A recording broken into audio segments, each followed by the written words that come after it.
G'day, it's Ryan the Lion from A Few Quiet Yarns, and today I'm interviewing a digital human. Now, is Freckles really your name?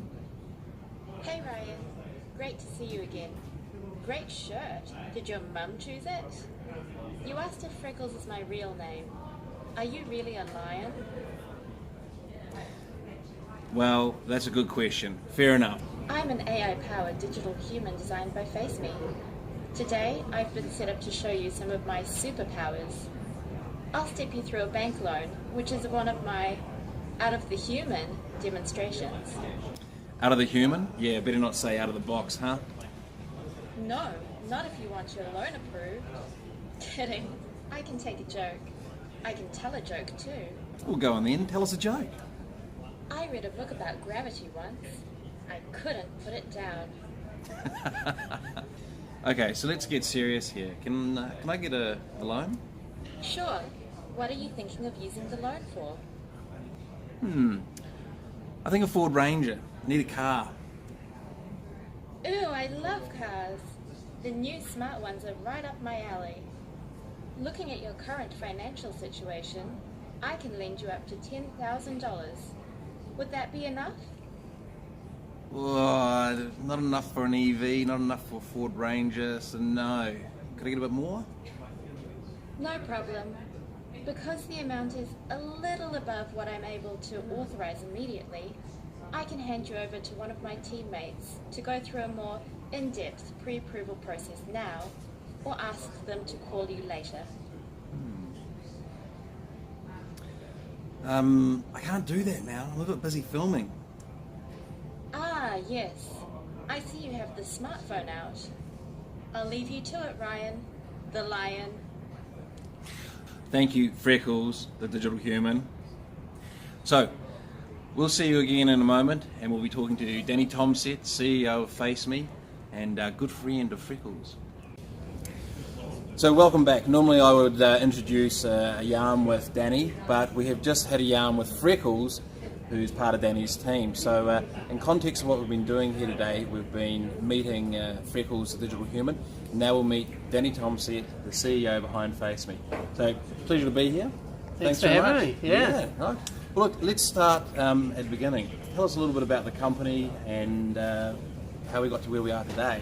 And then we'll jump into some of the discussion around the family, I guess. Yeah, sounds good. So, well, you and I, we probably met 2008. So when I was working on what the next big idea for my, I guess, career and businesses, I was looking at what is something in the world that I felt really passionate about, and I thought that emotional connection was something that was really lacking from digital. And FaceMe really went out to try solve that in a way that was based on creating easier ways to connect face to face. One of the key things of emotional connection is the fact that 93% of it comes from body language and tone. Just being here, talking to each other, doing what we're doing now. And what's really interesting about that was when we did it through video, it was hugely effective. We were seeing some of our clients that we're working with doing like 4 times higher sales conversion. NPS, Net Promoter Score, was off the charts, 30 points and higher. But what was really interesting for the FaceMe journey was actually seeing that customers were driving more and more traffic away from the call center into digital platforms. And that was really, I guess, the exciting opportunity of digital humans, as you've met Freckles, is to recreate those great moments that we can do as humans in a digital platform. There's no doubt that more and more of our interaction will be between man and machine. But having the human qualities to make that experience empathetic, understanding, frictionless, that's really what digital humans are about. That's really what we've been doing for a number of years now and leading the world. Congratulations. Yeah, thank you. And so we met Freckles, and of course you'll know about Vi, Kerry, and there's one other that I'm thinking of, but then there's the chairman of UBS, Daniel. Yeah, Daniel Colt as well. Yeah. So that was quite a big one, because that's actually a real person, isn't it? That's not a created person or digital human for a brand and a service, but that's actually someone who exists now. So Yeah, exactly right. tell us a little bit about that one. Yeah, so often our digital humans are based on what a customer thinks would be the right face for the brand, right? And in some cases, as we know, celebrities are already ambassadors, and in some organisations they have some very high profile people. Daniel Colt for UBS Bank was one of them. He's the Chief Investment Officer, and in Switzerland he's loved. And really? So they said, well, wouldn't it be great if we could have Daniel Colt available in every home providing people wealth advice? And that was really the vision. They called it CIO TV. And we got to clone Daniel, and it's a big part of our offering is we can either create something from scratch or we can actually clone an individual and have them as the digital human that can interact with all your customers at any time at their convenience. Look, this is a really interesting space with so many angles to dive off into, and this launching from David into JK and characters into real people. So John Kerwin's you're doing work with John Kerwin around mental health, and he's going to be one of, I think, a team of digital humans. Working with John Kerwin, and he's got this incredible vision with Mentor, the name of his organisation. And there's a real pandemic around mental health and suicide, and what that's what he is really trying to address is turning those metrics the other way and having a real impact on it. What's really interesting in some of the research that he's been doing and with his team is really around judgment and embarrassment, and this whole ability to create something where people feel like they can actually just start talking and start connecting, and we can't always do that for various reasons.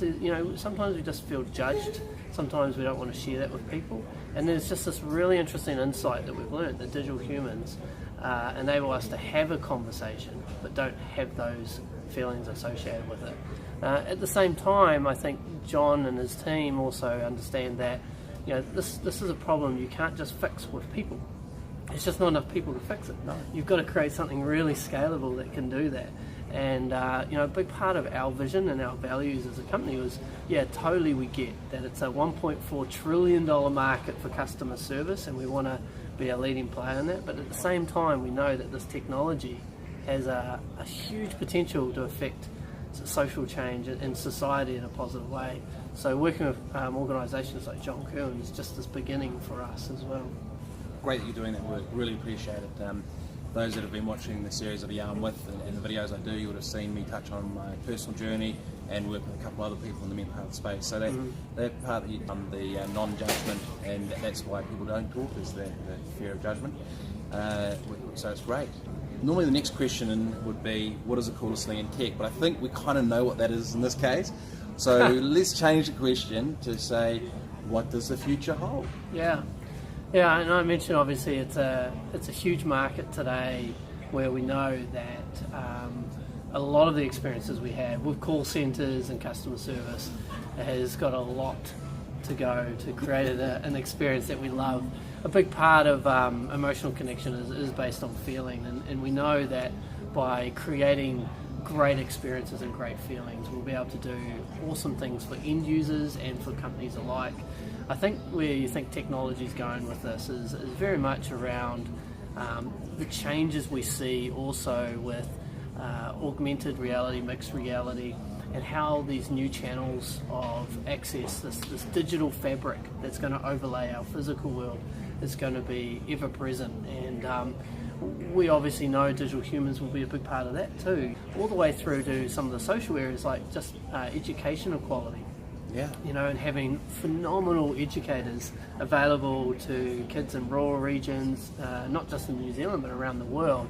And so there's this really exciting future that AI does unlock, and we hear a lot about the scare around jobs and things like that, and it's not that that's not a reality there, but there's this other side to it, which is this incredible improvement in our lives and the way that we can solve big problems that haven't been able to be solved before. So I think that for us is what we're excited about, increasing our ability to work with companies like Mentor and John Kerwin.